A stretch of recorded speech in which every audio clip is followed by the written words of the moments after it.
so we Packers fans can just breathe a collective sigh of relief because we were able to get the monkey off our backs, the California monkey, which is big. I'll talk about that in a minute. But the Packers were able to, uh, I guess, not hold on because they lost the lead, but then they were able to get it back. They were able to win the game against the San Francisco 49ers, Sunday Night Football. Game just got over not that long ago. Able to win it 30-28. Aaron Rodgers looked good. Defense looked good. The rush defense, again, last time. The big thing that stuck out in my mind was the NFC Championship game 2 years ago when the San Francisco 49ers ran for damn near 400 yards, I think, on the Packers defense. Were able to get pressure a decent number of times on Jimmy Garoppolo without having Zadarius Smith. There was a couple Preston Smith sightings, which is good to see. Rashawn Gary was also there a little bit. Jair Alexander needs to get a little respect on his name because he had an interception today that probably should have been a big completion for Jimmy Garoppolo down the seam to Kittle, and Jair Alexander for some reason just came off his guy and made the, I don't know, it's going to be the interception of the year. Like, it was ridiculous where he came from. And, I mean, it wasn't even a bad decision by Jimmy Garoppolo. It was more just a great play by Jair Alexander. J.J. Stokes played well. I was very glad that Kevin King was nowhere to be found because, he stinks. Again, still don't understand why they re-signed him, but Joe Barry, his defense looked good. Granted, it could be because if there's a defense that Joe Barry knows how to stop, it's going to be the Sean McVay, Kyle Shanahan, LaFleur. Like, it's going to be one of these offenses from the teams that he's come from, if anything. I mean, that defense practices against the same offense every day in practice with just a better quarterback running the show in Aaron Rodgers. So, makes sense. So I'm not going to completely change my tune on Barry yet, but I'm very thrilled with him tonight. Glaring weakness. I feel like a broken record. Um, Receivers. So early on in the first half, there were some other receivers. I think Alan Lazard had his one and only catch on the first drive for 42 yards. Valdez Scantling had a couple, but Davante Adams again dominating the target share out of 18 passes or out of 33 passes. Davante Adams had 18 targets. They need to find another weapon. So Davante went 12 for 132. MVS went 3 for 59. Lazard 1 for 42. Jones 2 for 14. AJ Dillon 2 for 8. Bob Tunyon 1 for 6. DeGuara 1 for 4. Cobb 1 target, didn't catch it. We still have a problem.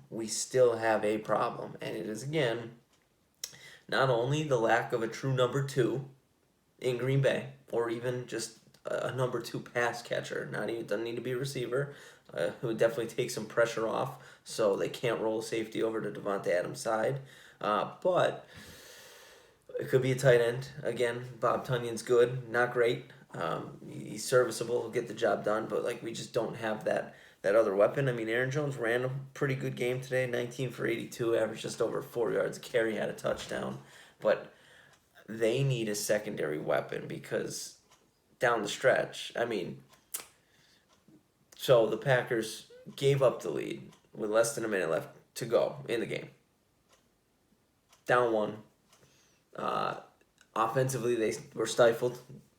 Rodgers was trying to force the ball to Davante Adams. And you know what? I've never really put it on Rodgers, but now I'm starting to see, especially when he's facing pressure, when he's facing pressure and he just gets the ball out, and I can't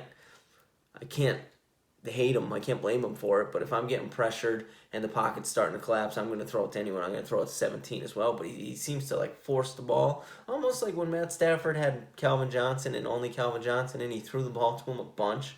It's kind of what you get for Davante Adams. Again, can't really blame him because none of the other guys have really shown that they can be consistent. Davante Adams has. Davante Adams is the top 3 wide receiver in the NFL. So I don't blame him for it, but someone needs to really step up. Again, I'm still waiting for them to get Amari Rodgers on the field and maybe actually, draw some plays up to get the ball in his hands, maybe some bubble screens, anything. And do the same thing for Aaron Jones also.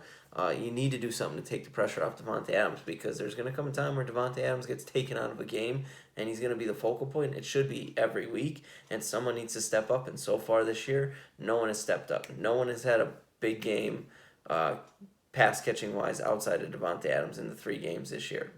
Like it's I don't even know who the number 2 target is, to be honest with you at this point, and that's a problem. Packers are 2-1. Big. Very happy for Crosby because, again, for so many things, like I don't think the Packers are in danger of missing the playoffs because the NFC North is pathetic. The Lions hang tough, but I don't imagine them winning very many games. The Chicago Bears and the Minnesota Vikings actually are the team that scare me because they gave the Cardinals a good game last week, and they beat the Seahawks today, and Kirk Cousins looks like Dan Marino right now for some reason, so they scare me a little bit, but it shouldn't be an issue making the playoffs, but it's getting there. So winning today in San Francisco was big for the Packers because, again, you have to imagine that in the playoffs, they're going to have to travel to California again. It's a very good possibility to either play the 49ers or the Rams, depending on how the seeding shakes up. Maybe not as much the Niners because the NFC West. I mean, it's going to be one or the other, or the Cardinals are in there. But like, if they have to go this game, will at least instill the confidence that, all right, it's not every time we go to the West Coast we lose. You know what I mean? Like, so I think that was big for just like a mental standpoint because, again, that's been a knock on them. They haven't been able to go to the state of California and win a football game under Matt LaFleur. That's over. They were able to do it today. Offense needs to get better for sure. Like, offense needs to get better for sure. Like, someone needs to step up here. I don't know who it is. I don't know who's going to. Hopefully it's Aaron Rodgers. Hopefully they start getting him on the field more because targeting Davante Adams 18 times, it's not going to work every week. It's going to work some weeks. Other weeks, teams are going to throw 3 guys at Davante Adams to make sure he doesn't touch the ball. So it's not going to work. Packers need to step up. But, again, collectively, Packers fans, for this week, we can breathe that sigh of relief. Got the dub, 2-1. Sky's not falling. I'm going to get to enjoy Aaron Rodgers Tuesday on the Pat McAfee show on Tuesday because it's Aaron Rodgers Tuesday. Obviously, that makes sense. I don't know why I had to clarify on that's going to be on Tuesday, but I digress. I'm excited. Big win. As big of a win as you could have on week 3.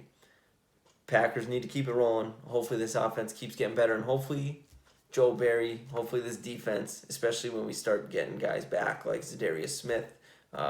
Jenkins was out on the line. Line held up pretty well today, which, they had to send some blitzes if they wanted to get home. So I was very happy with that. Runyon and Myers up front, a second-year player and a rookie, did a very, very good job. Turner, turning out to be a pretty good free agent signing last year, 2 years ago, whenever they signed him. I still don't think this team, what I saw today, could win a Super Bowl, but I think at least I have confidence now that they can get there. They can clean this up, and if they can get the offense right, where it's consistent, and they can get other guys involved, not just Davante Adams, they have a shot. And that's all I'm asking for. I think that's all us Packers fans are asking for. So, let me know what you think of the win, Packers fans, because I want to hear on one of you. Like the video, please. Subscribe. I'm asking very nicely. And I'll catch you in the next one.